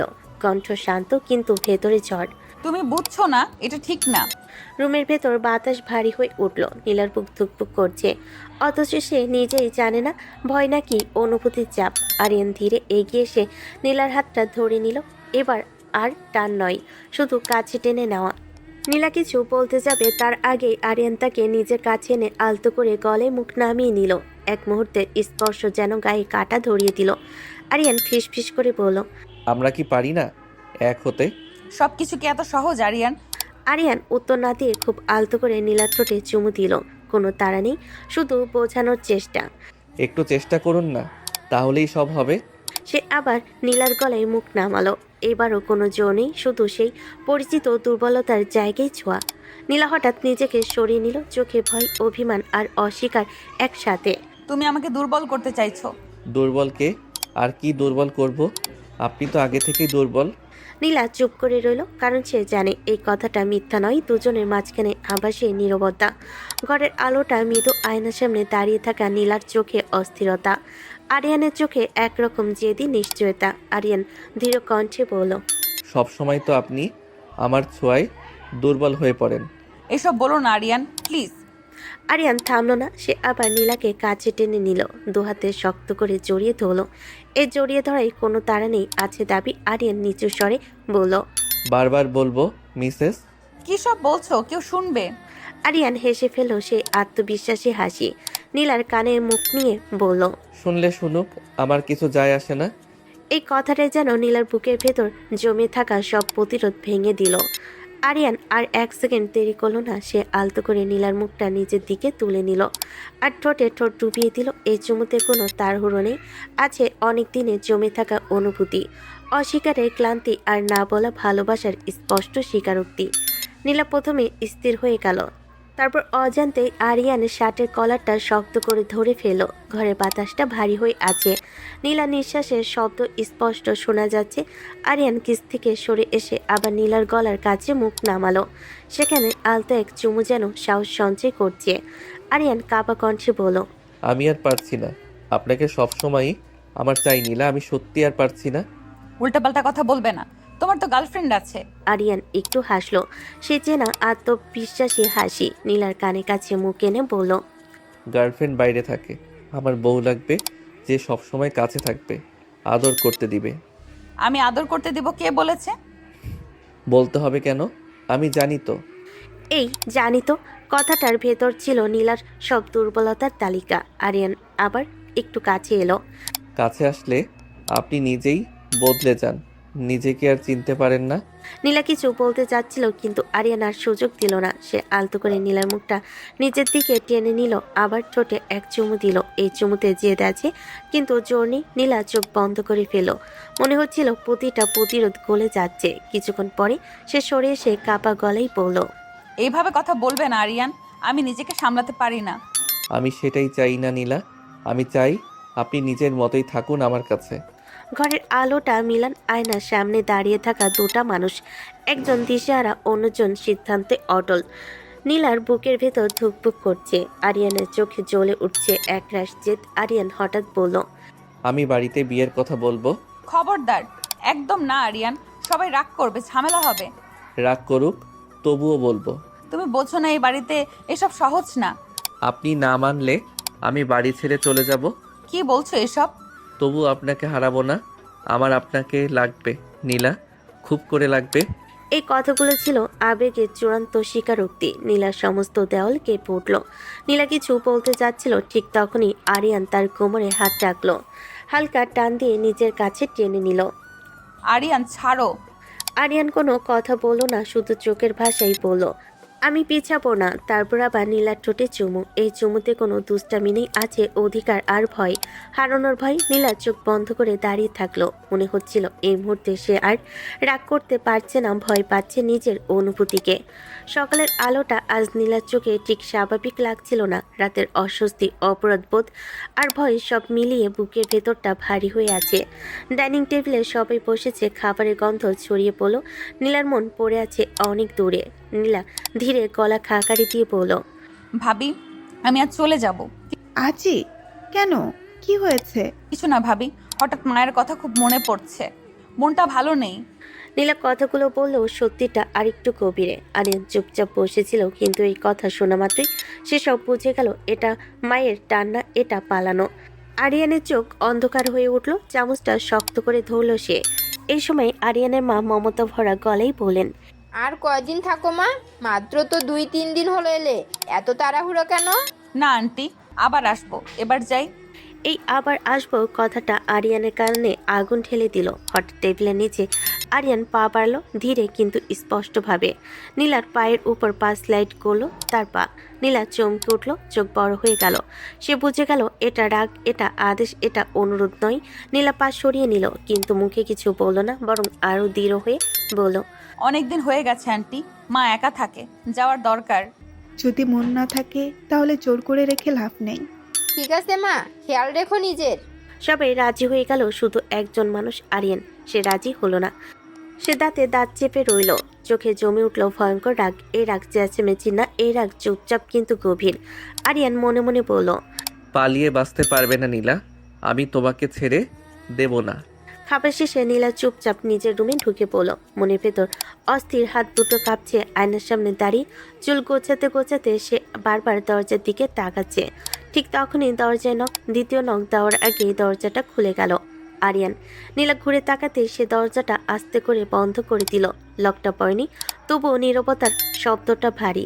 তুমি এখানে কেন আরিয়ান? আমি রেডি হচ্ছি, যাও। আরিয়ান ধীরে এগিয়ে এলো, তার চোখে আজ দুস্তামি নেই, আছে ভয় হারিয়ে ফেলার। পালাতে পারবে ভাবছো? আমি বুঝি তুমি কেন যাচ্ছ নীলা। এসব কথা বলো না, কেউ দেখলে ভুল বুঝবে।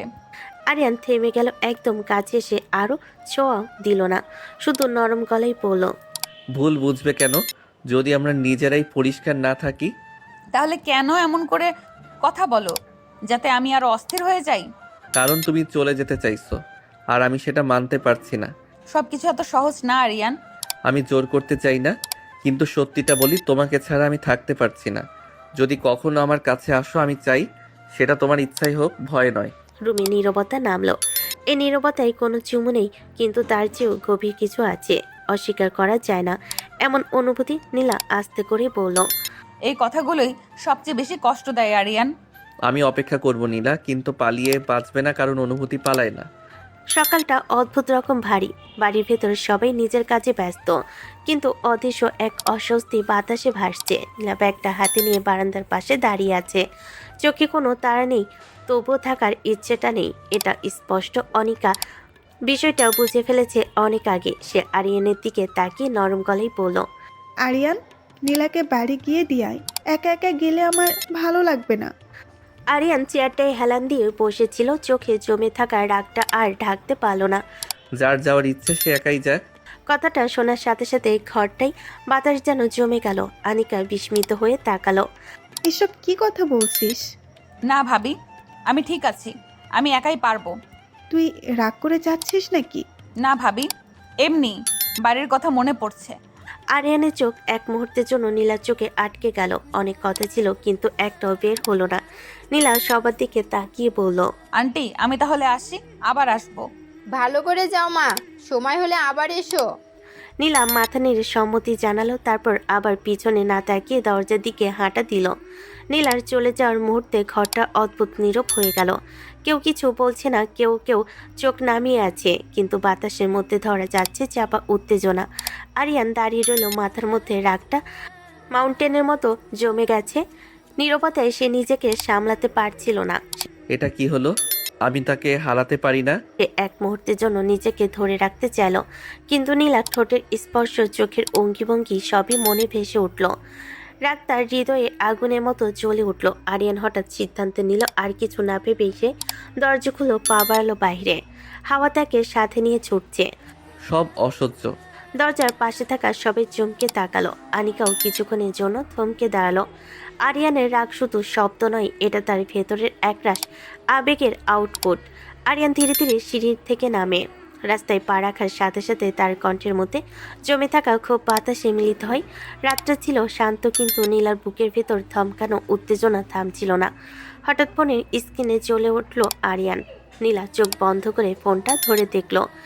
ফোনে আরিয়ানের নাম ঝলমল করছে। জবাব দিতে কি একটা দমবন্ধ কণ্ঠের শব্দ বের হলো। নীলা, নিচে নামুন। মানে আমি আপনার বাসার সামনে নিচে আছি, আসুন। পাগল হয়ে গেছো তুমি? চলে যাও আরিয়ান। ফোনের আরেকদিকে আরিয়ান কিছুটা হাসছে, কিন্তু চোখে এখনো আগুনের মতো রাগ। না আসলে রুমে চলে আসবো, কিন্তু তাড়াতাড়ি আসুন। কি করব? আমি কি এখন নামবো? বেশ কিছুক্ষণ লড়াইয়ের পরে নীলা বাধ্য হয়ে নিচে নামার সিদ্ধান্ত নিল। হাত কাঁপছে, হৃদয়টা উত্তেজনায় কেঁপে উঠছে। নীলা ধীরে ধীরে সিঁড়ি বেয়ে নামতে লাগলো। প্রতিটা ধাপ যেন তার মনকে আরো গভীরে টেনে নিচ্ছে। রাস্তায় ল্যাম্পের আলোয় আরিয়ান দাঁড়িয়ে আছে। নীলা গাড়ির দিকে আসতেই আরিয়ানের চোখে আগুনের মতো এক উচ্ছ্বাস জ্বলে উঠল। গাড়িতে বসুন। না প্লিজ, কেউ দেখবে। আমি এসব জানি না, দ্রুত উঠুন নীলা। নীলা বাধ্য হয়ে গাড়ির সিটে উঠে বসলো। হৃদয়টা কাঁপছে, অস্থিরতা আর কৌতূহল মিলেমিশে এক অদ্ভুত অনুভূতি তৈরি করেছে। আরিয়ান পাশে এসে দাঁড়ালো, হাত দিয়ে গাড়ির দরজা লক করে দিল। নীলার চোখ বড় হয়ে গেল। কি করছো আরিয়ান? চুপ করে থাকুন আর অনুভব করুন। হঠাৎ আরিয়ান ধীরে ধীরে নীলার গলায় মুখ ডুবিয়ে কিস করতে লাগলো। নীলার চোখ বিস্ময়ে খুলে গেল, কিন্তু রাগও ধীরে ধীরে গলে যেতে শুরু করলো। নীলা নিজের হাত দিয়ে আরিয়ানের কলার ধরে টানলো। আরিয়ানের নরম হয়ে এগিয়ে এলে বলে যায়নি, শুধু ধীরে ধীরে নীলার প্রতিটি প্রতিক্রিয়ায় প্রতি খেয়াল রাখছে। আপনি আমার কাছে এলে সেটা আমি সামলাতে পারি না। এতটা জোর করে? গাড়ির ভিতরে রাতের নীরবতা সব কিছুকে আরো গভীর করে তুলছে। হালকা বাতাস ফুরফুরে ঠান্ডা ছুঁয়ে যাচ্ছে, কিন্তু নীলার হৃদয় উত্তেজনায় জ্বলে উঠেছে। আরিয়ান নীরবভাবে নীলার দিকে এগিয়ে এলো, চোখে আগুন, মুখে অদ্ভুত এক মিষ্টি দুষ্টামি। চুপচাপ থাকুন, সব ঠিক আছে। তারপর আরিয়ান নীলার ঠোঁটে আলতো কিস করতে লাগলো। নীলার চোখ বন্ধ করে এক অদ্ভুত অনুভূতি অনুভব করলো। রাগ আর উত্তেজনা মিলেমিশে তৈরি করেছে এক অচেনা আবেশ। আরিয়ান ধীরে ধীরে কিসের তীব্রতা বাড়ালো। নীলার ঠোঁটে স্পর্শে সে নিজেকে সামলাতে পারছিল না, কিন্তু কেবল ঠোঁটে থেমে থাকলো না। আস্তে আস্তে আরিয়ান নীলার গলায় মুখ ডুবিয়ে কিস করতে লাগলো। নীলা প্রথমে হকচকিয়ে গেল, কিন্তু তারপর আর রাগ প্রতিরোধ করতে পারলো না। হৃদয়ের গভীরে ধরা পড়া উত্তেজনা ধীরে ধীরে ছড়িয়ে পড়ল। গাড়ির ভিতরে রাতের আলো, হালকা বাতাস আর দুজনের নিঃশ্বাসের শব্দ মিলেমিশে তৈরি করলো এক অদ্ভুত কিন্তু মধুর এক আবেশ। আরিয়ান নরম গলায় বলল, নীলা, আপনি আমার কাছে খুব কাছে চলে এলেন, আমি সামলাতে পারছি না। আমার আপনাকে গভীরভাবে লাগবে। নীলা হালকা কাঁপতে কাঁপতে নিজের হাত দিয়ে আরিয়ানের কলার ধরে টানলো। এতটা কাছাকাছি এসো না। আমার চাই আপনাকে, কোনো কথা শুনতে চাই না আমি। আরিয়ান কিস করতে করতে নীলার পোশাক খুলে বুকে মুখ ডুবিয়ে কিস করতে লাগলো। নীলা আর কিছু না বলে চুপ করে সহ্য করতে লাগলো সবটা। দিনটা নরম আলোয় ভরা, বাড়ির ভেতর হালকা ব্যস্ততা, কিন্তু আরিয়ানের মনে ঝড় বয়ে যাচ্ছে। আরিয়ান বসে হঠাৎ মুখ খুলল। মা, আমি নীলাকে বিয়ে করতে চাই। ঘরে অদ্ভুত নীরবতা নেমে এলো। আরিয়ানের মা চমকে তাকালেন, চোখে বিস্ময় আর সামান্য ক্রোধের ছাপ। কি বলছিস? এসব কি কথা বলছিস তুই? তোর বাবা তো বিয়ে ঠিক করে রেখেছে। কী সব বলছো মা? তোমার কি মাথা ঠিক আছে? আমি এসব মানি না। তোর বাবার ব্যবসার বন্ধু তোকে কিছু বলে নাই? আমি জানি মা, কিন্তু আমি চাই না আমার জীবন অন্য কেউ ঠিক করুক। নীলা আমার বউ হবে, সেটা আমি ঠিক করব। ঘরে নীরবতা দীর্ঘ হলো। মায়ের চোখে একটা অদ্ভুত মিশ্রণ। বাড়ির সবাই ঘরে, বাতাসে অদ্ভুত চাপ। আরিয়ানের মা চোখে চিন্তার রেখা নিয়ে তাকালেন। আরিয়ান চোখে অগ্নি নিয়ে হালকা রাগ আর দৃঢ়তার মিশ্রণ। আমি জানি না, তোর বাবাকে বল। কি করবে মা? করো, আমি নীলাকেই চাই। ঘরে একটি দীর্ঘ নীরবতা নেমে আসে। মায়ের চোখে চিন্তার রেখা আর আরিয়ানের চোখে অদ্ভুত অটলতা। আনিকা হালকা চাহনি দিয়ে বলল, তোর দুলাভাই কি রাজি হবে? এভাবে হঠাৎ নীলার কথা বললে? তুমি বোঝাও তোমার স্বামীকে, আমি চাই আমার নীলাকে, শুধু নীলাকে। বাড়ির বাতাসে উত্তেজনা চেপে ধরল মার দুই চোখে দ্বন্দ্ব। আনিকা চুপচাপ হলো, ভেতরে চিন্তায় ভেসে যাচ্ছে। আরিয়ান একটু মুচকি হেসে বলল, আমি নীলাকে হারাতে পারবো না, যে কেউ বাধা দিক আমি সামলাবো। বাড়ির বসার ঘরে উত্তেজনার চাপ এখনো টলমল করছে। আনিকা একটু চুপচাপ হয়ে ফোন ধরল নিজের স্বামীকে নীলার ভাইকে ফোন দেওয়ার জন্য। হ্যালো, কেমন আছো? ভালো, তুমি? আমিও ভালো। তুমি তো জানো না, আরিয়ান সে নীলাকে বিয়ে করতে চাচ্ছে। ফোনের অন্য পাশে নীলার ভাই নীরব কিছুক্ষণ চিন্তা করে বলল, আচ্ছা, দেখো আমি বুঝতে পারছি, মা বাবার সাথে কথা বলে দেখতে হবে। যদি সব ঠিকঠাক হয় তখন আমরা ঠিক করব কি করা উচিত। আনিকা হালকা নিঃশ্বাস ফেলল। মনে মনে ভাবলো এভাবে সবকিছু শান্তভাবে সমাধান হওয়া উচিত। ঠিক আছে, তুমি দেখে নিও। আমি শুধু বললাম আরিয়ান সত্যিই নীলাকে চাইছে। তুমি চিন্তা করো না, দেখি কি করা যায়। সন্ধ্যার পর নীলাদের বাড়ির ড্রয়িং রুমে আলো জ্বলছে। চা ঠান্ডা হয়ে আসছে টেবিলে, কিন্তু আলোচনার উত্তাপ কমছে না। নীলার ভাই একটু গলা খাকারি দিয়ে কথাটা তুলল। মা, একটা কথা ছিল, আরিয়ান নাকি নীলাকে বিয়ে করতে চায়, তোমরা কি বলো? সে কি কথা? আরিয়ান তো নীলার ছোট, এভাবে হঠাৎ করে বিয়ের কথা আসে কি করে? ছোট হলেও তো মানুষ, পছন্দ করেছে, এটাই তো আসল কথা। এখন কি করবে সেটাই ভাবার বিষয়।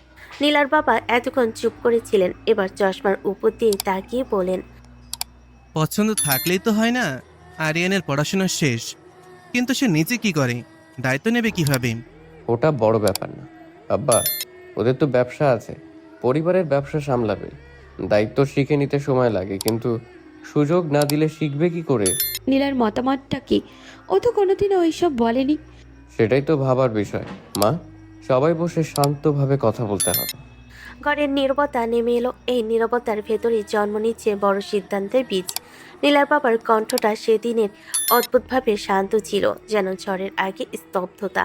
ড্রয়িং রুমের জানালা দিয়ে বিকেলের আলো ঢুকছিল। নীলা সোফায় বসেছিল, হাতে ফোন, কিন্তু মনটা কোথাও নেই। বাবা ধীরে ধীরে তার সামনে এসে বসলেন। নীলা, তোমার সাথে একটু কথা ছিল। কি কথা বাবা? তোমার জন্য একটা বিয়ের প্রস্তাব এসেছে। শব্দটা কানে যেতে নীলার বুকের ভেতর কেমন করে উঠল। সে সোজা হয়ে বসলো। কি বিয়ে? আমি বিয়ে করতে চাই না বাবা। জানি, কিন্তু এই প্রস্তাবটা আলাদা। ছেলে নাকি স্পষ্ট বলেছে সে তোমাকেই বিয়ে করবে। বললেই হলো নাকি? বিয়ে কি কারো জেদের জিনিস? আমি কাউকে বিয়ে টিয়ে করতে পারবো না, এখন না, কখনোই না। এত রেগে যাচ্ছিস কেন মা? শোনো তো আগে। শোনার কিছু নেই বাবা, আমার জীবন সব কিছুর উপর হঠাৎ বিয়ের চাপ আমি নিতে পারবো না। ছেলেটা আরিয়ান। নীলার বুক ধক করে উঠল, মুখটা ফ্যাকাশে হয়ে গেল, কিন্তু সে নিজেকে সামলালো। আরিয়ান। নীলার বাবা যখন শান্ত কণ্ঠে নামটা উচ্চারণ করলেন, তখনই নীলার শরীরটা কেঁপে উঠল। একটা শব্দ, কিন্তু সেই শব্দে নীলার বুকের ভেতর জমে থাকা সব ভয় একসাথে নড়ে উঠল। হাতের আঙ্গুলগুলো ঠান্ডা হয়ে গেল, পা দুটো যেন মেঝেতে শক্ত হয়ে আটকে গেল। কি বলছো বাবা? আরিয়ান ও প্রস্তাব দিয়েছে? বাবা মেয়ের মুখের দিকে গভীরভাবে তাকালেন। সেই তাকানোই ছিল নিশ্চিত হওয়া আর চিন্তার ছাপ। হ্যাঁ, ও বাড়িতে স্পষ্ট করে জানিয়ে দিয়েছে তোকে বিয়ে করবে। নীলার চোখের সামনে যেন সব অন্ধকার হয়ে এলো। মাথার ভেতর হাজারটা প্রশ্ন, হাজারটা ভয় একসাথে ভিড় করলো। আরিয়ানের জেদ, তার আগুন ভরা চোখ, সেই একরোখা স্বভাব যেন সব চোখের সামনে ভেসে উঠল। নীলা ধীরে ধীরে সোফায় বসে পড়ল। ও কেন এমন করছে? জানিস না মা, কিন্তু ওর পরিবারেরও বিষয়টা গুরুত্ব দিয়ে দেখছি, তাই আজ তোকে ডেকে কথা বলছি। এবার তুই বল, তুই কি চাস? এই প্রশ্নটাই নীলার বুকটা ফুঁড়ে দিল। সে কি চাই, নিজেও কি জানে? ভালোবাসা, স্বাধীনতা, নাকি শুধু এই অদ্ভুত চাপ থেকে মুক্তি? নীলার চোখ নামিয়ে নিল, ঠোঁট কেঁপে উঠল। আমি কিছুই বুঝতে পারছি না বাবা। ভয় পাস না, তোর কথাই আমাদের সিদ্ধান্ত হবে। নীলা ধীরে ধীরে মাথা তুলল। বাবার চোখে কোনো জোর নেই, আছে শুধু অপেক্ষা। কিন্তু নীলার মনে ভেতরে ভেতরে এক ধরনের পরাজয় কাজ করছিল। সে খুব আস্তে বলল, তোমাদের যা ইচ্ছা তাই করো। এই কি বলছিস নীলা? এটা কোনো উত্তর হলো? আমি ক্লান্ত বাবা, সবার সিদ্ধান্ত, সবার চাওয়া, এর মাঝখানে আমার নিজের কিছুই নেই। তোমরা যা ভালো মনে করো সেটাই করো। এমন কথা বলিস না মা, তুই চাইলে আমার নাও করতে পারি। আরিয়ান, তুমি জিতেছো, কিন্তু আমি জানি না এই জয়ের দাম আমাকে কতটা দিতে হবে। রাতটা নীলার কাছে অসহ্য লাগছিল। ঘরের লাইট নিভানো, চারপাশ নিস্তব্ধ, কিন্তু তার বুকের ভেতর ঝড় বইছে। বারবার ফোনটা হাতে নিচ্ছে, আবার রাখছে।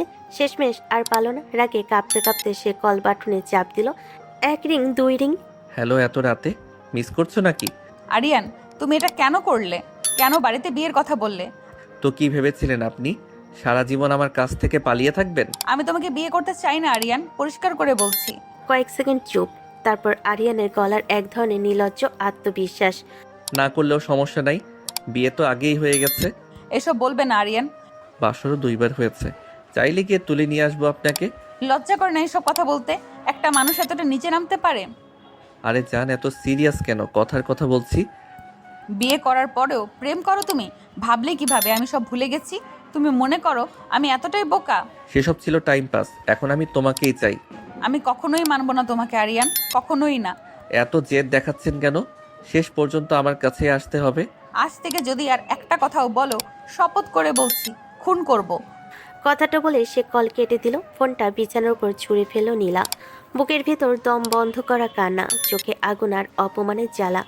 জানালার বাইরে চারটা নিঃশব্দে তাকিয়ে আছে, ঠিক যেমন নীলার জীবনে নেমে আসা এই অন্ধকারে নীরব সাক্ষী। আর অন্যদিকে ফোনটা কানে ধরে আরিয়ান ঠোঁটের কোণে হালকা হাসি টানল। যতই রাগ করো নীলা, শেষ জয়টা আমারই হবে। বাড়ির ড্রয়িং রুমটা আজ অদ্ভুতভাবে গম্ভীর। সোফার এক পাশে আরিয়ানের বাবা মা, অন্য পাশে নীলার বাবা মা। মাঝখানে টেবিলের উপর রাখা চায়ের কাপ থেকে ধোঁয়া উঠছে, কিন্তু কারোর মনেই চায়ের দিকে নজর নেই। আরিয়ানের বাবা গম্ভীর কণ্ঠে বলেন, তাহলে আগামী শুক্রবারে বিয়ের দিন ঠিক করি। নীলা, তুই কি বলিস মা? নীলা চুপ করে বসে আছে, হাতের আঙুল দুটো শক্ত করে জড়িয়ে রেখেছে। মুখে কোনো ভাব নেই, কিন্তু বুকের ভেতরে জমে থাকা রাগ যেন আগুন হয়ে জ্বলছে। তোমরা যেটা ঠিক মনে করো। এই কথাটা বলার সময় তার গলা কেঁপে উঠল, কিন্তু সে নিজেকে সামলে নিল। আরিয়ানের মা হালকা হাসলেন। দেখলেন তো, মেয়েরও কোনো আপত্তি নেই, আল্লাহ চাইলে সব ভালোই হবে। আরিয়ান এতক্ষণ চুপচাপ ছিল। নীলার দিকে একবার তাকিয়ে চোখ নামিয়ে নিল, ঠোঁটের কোণে চাপা হাসি, যেন সে জানে এই নীরবতার আড়ালে কতটা ঝড় লুকিয়ে আছে। আমি সব দায়িত্ব নেব আঙ্কেল, নীলাকে কোনো কষ্ট পেতে দেব না। কষ্ট? তুমি কি জানো কষ্ট কাকে বলে আরিয়ান? বড়রা যখন বিয়ের আয়োজন, আত্মীয় স্বজন, তারিখ ও বাজারের কথা নিয়ে ব্যস্ত, নীলা তখন নিজের ভেতর নিজেই কথা বলছে। 1 সপ্তাহ, মাত্র 1 সপ্তাহ। কেউ জানে না আমি কি অনুভব করছি। এই বিয়ে আমার সম্মতিতে নয়, আমার নীরবতার সুযোগ নিয়েই ঠিক করা হলো। তাহলে ঠিক থাকলো, সামনের সপ্তাহে আমাদের ঘরে নতুন বউ আসছে। এই কথার বুকের ভেতরটা মোচতে উঠল নীলার। সে আর এক মুহূর্ত বসে থাকতে পারল না। আমি একটু রুমে যাই। কেউ কিছু বলার আগে সে উঠে দাঁড়ালো। পেছনে কারো দৃষ্টি, কারো প্রশ্ন, কিছুই সে শুনতে চাইল না। রুমে ঢুকে দরজাটা বন্ধ করে দিল। দেওয়ালে হেলান দিয়ে দাঁড়িয়ে চোখ বন্ধ করলো। চোখের কোণে জমে থাকা জল গড়িয়ে পড়ল। রাগ করছি, খুব রাগ করছি, কিন্তু কাউকে কিছু বলতে পারছি না। এই বিয়ে যদি যুদ্ধ হয় তাহলে আমি নীরব হয়েই লড়বো। নীলার রুমটা তখন নিস্তব্ধ, জানালার পর্দা হালকা নড়ছে, ভেতরে সন্ধ্যার আবছা আলো। নীলা বিছানার পাশে দাঁড়িয়ে ছিল, মাথার ভেতর তখনও বিয়ের কথাগুলো ঘুরপাক খাচ্ছে। হঠাৎ দরজার শব্দ। আরিয়ান ঢুকে ভেতর থেকে দরজা আটকে দিল। নীলা চমকে ঘুরে দাঁড়ালো, চোখে আগুন, মুখে জমে থাকা ক্ষোভ। তুমি এখানে কেন ঢুকেছো? বের হও। আরিয়ান কিছু বলার আগে নীলা ঝাঁপিয়ে পড়ে ওর কলার চেপে ধরলো। তুই কেন বিয়ের কথা বললি বল, কুত্তা? নিজে অন্য মানুষের সাথে টাইম পাস করিস আর আমাকে বিয়ে করবি? তাহলে আমাকে কেন দরকার তোর? হ্যাঁ? তার হাতের চাপে আরিয়ানের শার্ট কুঁচকে গেল। চোখে চোখ পড়তেই আরিয়ানের মুখের হাসিটা মিলিয়ে গেল। জায়গা নিল এক ধরনের অস্থিরতা। আরিয়ান ধীরে নীলার হাতের উপর হাত রাখলো, জোর না করে চাপটা আলগা করাতে চেষ্টা করলো। শোনো নীলা, রাগ কমাও। শোনার কিছুই নেই। তুই আমাকে খেলনা ভাবছিস? আরিয়ান এক পা এগিয়ে এলো, নীলার খুব কাছাকাছি, কণ্ঠ নিচু হয়ে এলো। হ্যাঁ, ভুল করেছি, টাইম পাস করেছি, এটা মিথ্যে না, কিন্তু সেটা আমার জীবনের ফাঁকা সময় ছিল। আর আমি ওকে ফাঁকা সময়ের মানুষ? না, তুমি কখনোই ফাঁকা ছিলে না আমার জন্য। সে খুব আলতো করে নীলার গালের কাছে মুখ ঝুঁকালো, কোনো জোর নেই, শুধু কণ্ঠে অনুরোধ। একটা ভুলের জন্য তুমি কি আমাকে সারা জীবনের জন্য একা করে দেবে? আমাকে আর একটা সুযোগও দেবে না? নীলা চোখ বন্ধ করলো। বুকের ভেতর রাগ, অপমান, কষ্ট সব একসাথে গুলিয়ে যাচ্ছে। তুই জানিস না আরিয়ান, বিশ্বাস ভাঙলে কতটা ব্যথা লাগে। আরিয়ান চুপ করে রইল। এই প্রথম সে কথা না বলে নীলার মুখের দিকে তাকিয়ে রইল, যেন উত্তরটা জোর করে না অপেক্ষা করে নিতে চাই। রুমের ভেতর তখনও থমথমে নীরবতা। নীলার চোখের কোণে জমে থাকা জলটা ঠিক তখনই গড়িয়ে পড়তে চাইছিল। আরিয়ান আর কোনো কথা বলল না। খুব ধীরে সে নীলার কাছে এগিয়ে এলো। নীলার ঠোঁট কাঁপছিল। সে রাগ করে মুখ ফিরিয়ে নিতে চেয়েছিল, কিন্তু পারল না। ঠিক সেই মুহূর্তেই আরিয়ান আলতো করে নীলার ঠোঁটে ঠোঁট ছুঁয়ে দিল। একটা নীরব চুমু, না জোর না তাড়াহুড়ো, না, শুধু জমে থাকা অনুভূতি প্রকাশ। নীলা রাখতে চেয়েছিল, কথা বলতে চেয়েছিল, ধাক্কা দিয়ে সরিয়ে দিতে চেয়েছিল, কিন্তু বুকের ভেতরে দুর্বল জায়গাটা আরিয়ান ঠিকই চিনে ফেলেছিল। আরিয়ান আবার আস্তে আস্তে নীলার কপাল গাল ছুঁয়ে গলায় মুখ নামিয়ে আনলো। নীলার নিঃশ্বাস ভারী হয়ে উঠল। রাগটা কোথায় যেন গলে গেল, জায়গা নিল অজানা এক টান। নীলা খুব নিচু স্বরে বলল, এভাবে এভাবে আমাকে দুর্বল করো না আরিয়ান। দুর্বল করব না, আমি শুধু আমার জায়গাটা ফিরিয়ে নিচ্ছি। নীলা চোখ বন্ধ করে রইল। তার হাত অজান্তেই আরিয়ানের শার্টের কলার চেপে ধরেছে। আরিয়ান ধীরে ধীরে সরে এসে নীলার চোখের দিকে তাকালো। এবার তার চোখে কোনো দুষ্টামি নেই, আছে শুধু দৃঢ়তা। রেডি হও যান। মানে? আরিয়ান নীলার কপালে হালকা একটা চুমু দিল। এবার সবার সামনে তোমাকে বউ করব। আগের মতো লুকিয়ে না, না ভয় না পালানো। নীলা কিছুক্ষণ চুপ করে রইল।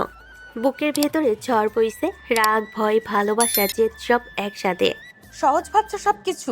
সহজ না জানি, কিন্তু কঠিন হলেও এই পথেই আমি হাঁটতে চাই তোমার সাথে। নীলা আর কিছু বলল না, শুধু চোখ নামিয়ে নিল। রুমের ভেতরে বাতাস ভারী হয়ে উঠল। এই নীরবতার ভেতরে জন্ম নিচ্ছিল এক নতুন অধ্যায়, যেখানে লুকিয়ে নয়, সম্মুখে দাঁড়িয়ে শুরু হবে তাদের নতুন পথ চলা। আজ সত্যি অন্যরকম একটা সকাল। পুরো দিনটা যেন নতুন করে শ্বাস নিচ্ছে। রঙিন কাপড়, ফুলের মালা, গাধা আর রজনীগন্ধার গন্ধে চারপাশ ভরে গেছে। উঠোন থেকে শুরু করে ছাদ, সব জায়গায় আলো আর হাসির ছোঁয়া। আজ আরিয়ান আর নীলার বিয়ে। ঘরের ভেতর আরিয়ান আয়নার সামনে দাঁড়িয়ে আছে। সাদা পাঞ্জাবির উপর হালকা সোনালি কাজ। চোখে মুখে চাপা উত্তেজনা লুকাতে পারছে না সে। বারবার হাত ঠিক করছে, চুল ছুঁয়ে দেখছে। আনিকা মুচকি হেসে বলল, এত অস্থির কেন রে? আজ তো তোর সবচেয়ে সুখের দিন। আপু, বিশ্বাসই হচ্ছে না নীলা আমার বউ হতে যাচ্ছে। তার চোখে সেই দুষ্টামি ঝিলিক আছে, কিন্তু আজ তার সঙ্গে মিশে আছে অদ্ভুত এক শান্তি। অন্যদিকে নীলার ঘরে একেবারে ভিন্ন দৃশ্য। লাল বেনারসি পরে বসে আছে নীলা, চোখে কাজল, কপালে ছোট্ট টিপ। আজ তাকে অপূর্ব লাগছে, কিন্তু মুখে এখনো চাপা গাম্ভীর্য, রাগ পুরোপুরি যায়নি। তবে আগের মতো আগুনও নেই। নীলার মা পাশে বসে আলতো করে বললেন, এখনো রাগ করে আছিস? রাগ না মা, অভিমান। অভিমান থাকুক, কিন্তু আজকের দিনটা নষ্ট করিস না। নীলা আয়নায় নিজের দিকে তাকালো। বুকের ভেতরে অদ্ভুত একটা টান। যতই রাগ করুক, আজকের দিনটা যে তার জীবনে একটা বড় মোড়। সে নিজেও জানে। বিয়ের আসর জমে উঠেছে। ডাকের শব্দ, আত্মীয় স্বজনদের কোলাহল, সব মিলিয়ে চারপাশ মুখর। আরিয়ান বসে আছে, চোখ বারবার দরজার দিকে যাচ্ছে। আরিয়ানের বন্ধু মুচকি এসে বলেন, এত তাকাচ্ছিস কেন? এখনই তো আসবে। আজ প্রথম দিন তো, নার্ভাস লাগছে। ঠিক তখনই সবে চুপ করে গেল। নীলাকে নিয়ে আসা হচ্ছে। লাল ঘোমটার আড়ালে নীলার মুখের আভা চাপা যাচ্ছে না। ধীরে ধীরে সে এসে বসতে আরিয়ান এক ঝলক তাকালো। তার বুকটা কেঁপে উঠল। আরিয়ান খুব আস্তে বলল, এত সুন্দর লাগছে কেন আজ? আজকের জন্যই তো সাজানো। আজকের জন্য না, সারা জীবনের জন্য। নীলা কিছু বলল না, কিন্তু তার ঠোঁটের কোণে হালকা একটা নরমতা ধরা পড়ল, যেটা শুধু আরিয়ানই খেয়াল করলো। দোয়া পড়া শেষ হলো, বিয়ে হয়ে গেল। আরিয়ান নিঃশ্বাস ছেড়ে দিল। আজ সে জিতে গেছে। চুপি চুপি নীলার দিকে ঝুঁকে বলল, এবার আর পালানোর সুযোগ নেই ম্যাডাম। দেখাই যাবে কে কাকে সামলায়। বাসরাত। ঘরটা নরম আলোয় ভরা, ফুলের গন্ধ, লাল সাদা সাজ, সব মিলিয়ে একটা চাপা আবেগ। বাইরে আত্মীয়দের হাসি, গল্প ধীরে ধীরে কমে এসেছে। ঘরের ভেতর বসে আছে বিছানার একপাশে, চোখ নামানো। আরিয়ান একটু দূরে দাঁড়িয়ে, অস্থির অথচ শান্ত। ঠিক তখনই দরজায় হালকা টোকা। আনিকা ভেতরে ঢুকলো, মুখে সে চেনা দুষ্ট হাসি, কিন্তু চোখে অভিজ্ঞ বড় বোনের গভীরতা। আনিকা নীলার পাশে বসে পড়ল। কি রে, এত চুপচাপ কেন দুইজন? বাসর রাতে এমন গম্ভীর মুখ। নীলা কিছু বলল না। আরিয়ানও কেবল হালকা হাসলো। আনিকা একটু গম্ভীর হয়ে তাকালো দুজনের দিকে। আচ্ছা, তোদের আগে থেকেই সম্পর্ক ছিল, তাই না? ঘরটা হঠাৎ করে আরো নীরব হয়ে গেল। নীলা মাথা নিচু করলো। আরিয়ান এক মুহূর্ত নীলার দিকে তাকিয়ে আবার আনিকার দিকে ফিরল। কেউ কিছু বলল না। আনিকা মৃদু হেসে বলল, বুঝেছিলাম, তোদের কথা শুনলেই মনে হতো একজন আরেকজনকে খুব ভালো করে জানিস। এমনটা এমনি এমনি হয় না। আপু, ওই আর কি, ভার্সিটিতে থাকতে রিলেশন ছিল। নীলা চোখ তুলে তাকালো কিন্তু কিছু বলল না। আরিয়ান ধীরে আবার বলল, মাঝে ব্রেকআপ হয়ে গিয়েছিল, তারপর সব এলোমেলো হয়ে যায়। তাই তো আমি ভাবতাম কেন নীলা তো দুষ্টুমিতে এত রেগে যায়, আবার পুরোপুরি দূরে থাকতে পারে না। সবকিছু সহজ ছিল না ভাবি। সহজ না হলেও আজ তো তোমরা একসাথে, এটাই সবচেয়ে বড় কথা। শোন আরিয়ান, অতীত যাই হোক, এবার যেন নীলাকে কাঁদাতে না হয়। কথা দিচ্ছি আপু, এবার আর হারাবো না। আনিকা উঠে দাঁড়ালো। দরজার কাছে গিয়ে আবার পেছনে তাকিয়ে মুচকি হেসে বলল, ঠিক আছে, এবার তোদের সময়, বেশি দুষ্টুমি করিস না আবার। দরজা বন্ধ হয়ে গেল। ঘরে আবার নীরবতা। আরিয়ান ধীরে নীলার দিকে এগিয়ে এসে বলল, এখনো রাগ করে আছো? রাগ না, অভ্যাস। তাহলে সারা জীবনই আমাকে এই অভ্যাস সামলাতে হবে। সামলাতে পারবে তো? না পারলেও ছাড়বো না। নীলা কিছু বলল না, কিন্তু তার চোখে এবার আর আগের মতো কঠিন রাগ নেই। আছে একটুখানি নরম ভরসা আর নতুন করে শুরু করার নীরব সম্মতি। ঘরটায় নরম আলো ঝিমিয়ে আছে। বাইরে গভীর রাত, ভেতরে শুধু দুজনের নিঃশ্বাসের শব্দ। আরিয়ান ধীরে ধীরে নীলার কাছে এগিয়ে এলো। কোনো তাড়া নেই, কোনো জ্বর নেই। নীলার চোখের দিকে একবার তাকিয়ে খুব আস্তে করে কপালে চুমু খেলো। সেই স্পর্শে নীলার চোখ বন্ধ করলো। রাগ নেই, আছে শুধু একটা অচেনা নরম অনুভূতি। আরিয়ান তাকে আলতো করে জড়িয়ে ধরল। ভয় পেও না, আমি এখানেই আছি। নীলা কিছু বলল না। বুকের ভেতর হালকা কেঁপে উঠল। আরিয়ান ধীরে তার মুখের দিকে ঝুঁকে পড়ল, ঠোঁটে নরম ছোঁয়া দিল। কোনো তাড়াহুড়ো নেই, একটা আশ্বাসের মতো চুমু। নীলা এবার আর সরে গেল না। সে অনুভব করলো নিজের অজান্তেই আরিয়ানের কাঁধ আঁকড়ে ধরেছে। আরিয়ান ফিসফিস করে বলল, অনেক যুদ্ধ করেছি আমরা, আজ একটু শান্ত হই। তারপর খুব যত্ন করে নীলাকে কোলে তুলে নিল। নীলার হাত অজান্তেই আরিয়ানের গলায় জড়িয়ে গেল। বিছানায় নামিয়ে দেওয়ার সময়ও আরিয়ান যেন ভেঙে পড়া কিছু সামলাচ্ছে। এতটাই সাবধানে নীলা শুয়ে পড়তেই আরিয়ান পাশে বসে তার কপালে গালে আবার নরম ছোঁয়া দিল। তারপর ধীরে ধীরে ঠোঁটে কিস করতে লাগলো। তারপর দুজনে হারিয়ে গেল ভালোবাসার ভুবনে।